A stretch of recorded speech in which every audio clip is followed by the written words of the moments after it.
So, all right, let's say you approached a girl on, for example, the fashion week where we were last weekend, and how would you move things forward with her? So you approached her, you're exchanging details about your life, what she's doing, blah, blah, blah, blah, blah. You have good energy, how to move forward. This is one thing that 99% of the guys struggle with is that connection part or that closing part, how to get her number, how to move things forward. Right. So I will first figure out what her logistics are, right? So the things you learn from game, like who is she here with? What is she doing after this? What is she doing tomorrow? I'll see like what kind of logistical objection. If you hear the girl is attracted to you, you will see, you know, if she's reacting to you positively, but she is like leaving the country for the next 1 year. Then, you know, like going on a date doesn't make sense, right? Yeah. So I will see how I can make things happen. We can talk about the game part some other time. Yeah. How you can make things happen on the like same night or the, you know, as fast as possible.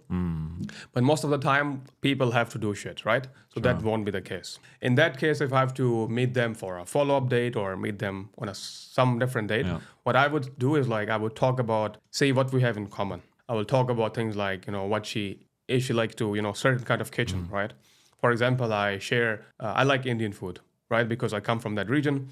So a lot of these girls I've connected on, I do like spicy food. I don't think you can handle spicy food, right? This is like my kind of fun way to play with it, right? Okay, I'm like, you don't look like you can eat spicy. Come on. Yeah. You're like the fucking blondest girl, like with blue eyes. I don't think you will be able to eat spice at all. She's like, no, you have no idea. I'm like, yeah, show me. And then we like grab food sometime, right? So this is one way. Another way is like if you have like some sports activity in common, right? She likes to go to a fucking running club, or she likes to go skiing, right? Or she likes to play tennis, or she's into art. You can say, well, I like to go to this museum, that museum, right? So I would like to find out commonalities that we share. This has to be like actionable, right? A thing we can eat, a bar we can go to, art thing we can do together. So if I find, okay, I will try out all different variations. Food, right? It's like my least favorite way because like when you're eating, you cannot really talk that much. Drinking is very good, but like going to a museum is also nice, or playing tennis is also nice because you're doing some activity.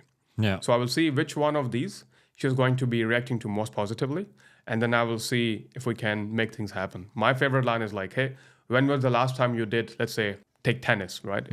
I tried it a few times, worked very well. Because tennis is also like a high status activity, right? So in every city you will see like a tennis court. Okay, when was the last time you played tennis? She's going to say like, well, 2 weeks ago. And how often do you do it? Well, every now and then. When is the next time? Cool, we should do it soon. She's going to say yes, and then you plan things there. This is how I would plan things if I see she's very interested and, you know, make things happen with her. But let's say you don't have much time with her. Then you can do, hey, by the way, you seem cool.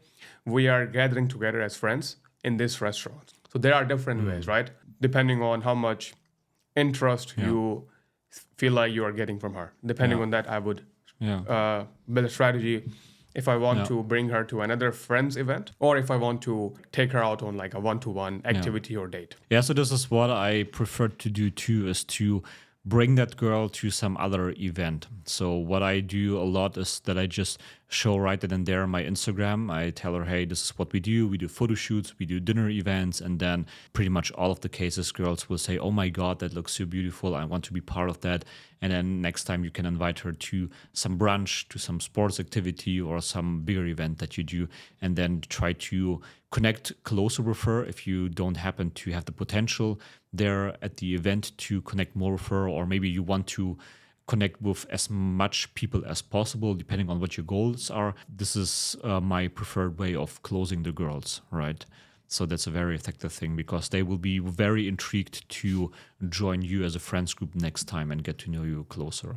And then at the friends group, when you're gathering up, for example, for a brunch, it's you, your buddy, and like, I don't know, 5 to 6 girls, and she will come there, then she will be instantly thinking, oh my God, 2 guys, a lot of beautiful girls, and she will instantly assume that you have more value, and she will see your status going way, way up, because there's a reason if a guy hangs out with a lot of girls, right? It happened to us a lot of times when we brought girls to some dinner events or to some brunches, and there were some new girls that we didn't know up until that point. They were all at the beginning baffled to see the group constellation, right? Because it's not usual if like two guys go brunching with 5 or 6 girls. It's usually the other way around. Or like just like girls or guys Yeah. separately. But we were talking right now about some fancy fashion shows and some stuff that I would say is more the result of you doing something like that consistently.